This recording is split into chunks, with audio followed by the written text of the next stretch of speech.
Help me reach 1,000 subscribes. Support the video with a like and leave your thoughts in the comments. I read every comment. Thanks. I never thought of myself as paranoid. I was the guy who trusted first and questioned later, sometimes to my own disadvantage.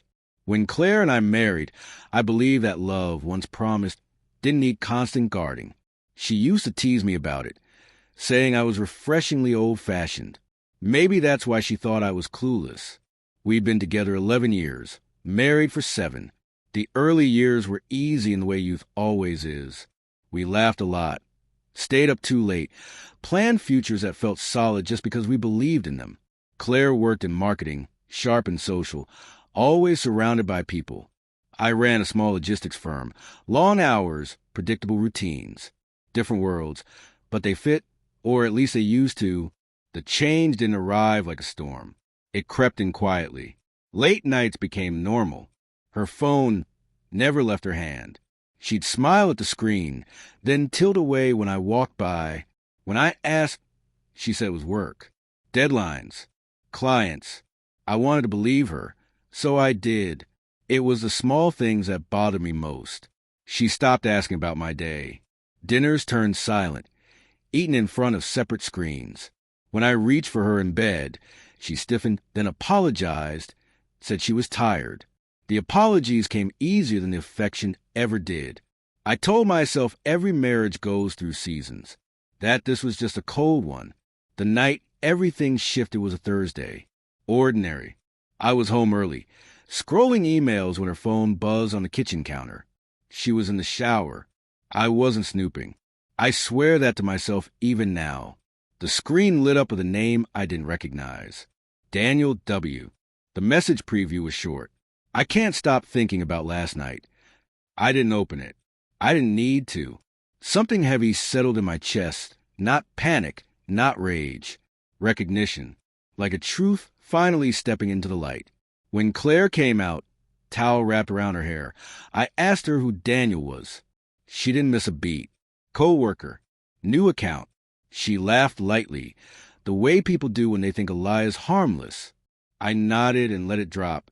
She thought she'd pass the test. That was when I stopped reacting and started paying attention. Over the next few weeks, I watched patterns form. The same nights she stayed late were the nights she dressed differently. The phone never left her side. She'd step outside to take calls, pacing the driveway. I learned Daniel wasn't new. He'd been around for months, long enough for secrets to grow roots. I could have confronted her. I didn't, not because I was weak, but because I needed certainty. So I waited. One evening, she said she had a team dinner downtown. She kissed my cheek, quick and distant, and left. An hour later, I drove past a restaurant she mentioned. Dark, closed for renovations. That was the moment denial finally let go. I went home and sat in the quiet, replaying years of memories through a different lens. Every late night, every excuse, every time I'd chosen trust over instinct. Strangely, I felt calm. Hurt, yes, but calm in the way you are when a question finally has an answer. I didn't hire a private investigator. I didn't check her messages. I did something simpler. I followed the pattern. 2 Fridays later, she told me she was visiting a friend in Brighton, staying overnight, packed a small bag, didn't ask me to come. I said okay, watched her leave. Then I waited 30 minutes and got in my car. The hotel was easy to find. Daniel had predictable taste. Business class, mid-range luxury, the kind that made him feel important without drawing attention. I parked across the street and sat there longer than I expected, hands steady on the wheel. I saw her walk in first, confident, unafraid. 10 minutes later, he followed, taller than me, younger, smiling like the world owed him something. I didn't feel anger then, just a sharp, aching clarity. I checked the time, stepped out of my car, and walked toward the entrance. I had imagined many reactions, rehearsed speeches, even silence, but none of them prepared me for precise second when understanding drained the color from her face, and the lie collapsed silently there. That's when the automatic doors opened, and Claire looked up and realized I wasn't clueless after all. Claire froze like she'd stepped into the wrong life. Her hand was still on the strap of her bag, her eyes locked on mine, wide and disbelieving. For a second, none of us moved. Daniel turned, confused, following her gaze, and his expression shifted from curiosity to calculation the moment he saw me. Mark, Claire said my name the way someone says, "Stop," when it's already too late. What are you doing here? I didn't raise my voice. I didn't rush toward her.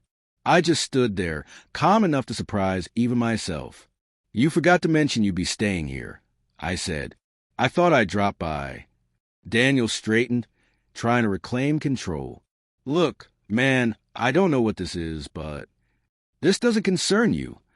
I cut in, finally looking at him. It's my wife. That word landed hard. Wife. Claire flinched. She reached for my arm instinctively, then stopped, as if remembering she'd forfeited the right. Mark, please. Not here. I nodded toward the seating area near the lobby bar. Then let's sit. People glanced over, sensing tension but not enough to intervene. We sat. Daniel hovered, unsure whether to stay or retreat. Claire didn't invite him. That told me everything. How long? I asked. She swallowed. It wasn't planned. That wasn't the question. Her shoulders sagged. 6 months. 6 months. Longer than denial, shorter than a lifetime, but enough to rot a marriage from the inside. I let the silence stretch, not for drama, but because it deserved weight. I know you think I didn't notice, I said quietly. The late nights, the lies that got lazier every week. I noticed. I just waited to see if you'd stop. Tears welled in her eyes, right on cue. I was lonely. So was I. Daniel cleared his throat. I'm going to step outside. No, Claire said sharply, then softened. Actually go. He hesitated, gave me a look that tried to be defiant but failed, and walked away. The door closed behind him. You could have talked to me, I said. You could have left before doing this. I didn't mean for it to go this far. It always goes this far, I replied. That's why people lie first. She reached into her bag, pulled out a room key, and set it on the table like an offering. I'll end it. I swear. We can fix this. I looked at the key, then back at her. 11 years flickered through my mind. Every version of us. Every compromise. Every moment I chose patience over pride. No, I said. You won't. Her breath hitched. Mark. You didn't trip into this, I continued. You walked. Every step. And tonight, you didn't look surprised to see him.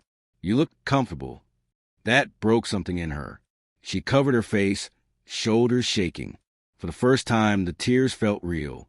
Still, they came too late. I'm not here to fight, I said. Standing. I came to be sure. Now I am. I slid my wedding ring off and placed it beside the key card. The clink was soft, but final. What happens now? She whispered. Now, I said, you stay? I go home. Tomorrow, we talk about lawyers, not feelings. She looked up, fear finally replacing guilt. You're just leaving? I met her eyes one last time. I left weeks ago. Tonight you just saw it. I walked out without looking back. The night air felt colder, cleaner. In the car, my hands shook for a moment, then steadied. I didn't feel victorious. I felt free in the quiet way freedom actually arrives. Claire thought I was clueless because I didn't react. She mistook silence for ignorance, patience for weakness. But the truth was simpler. I was paying attention. And when the moment came,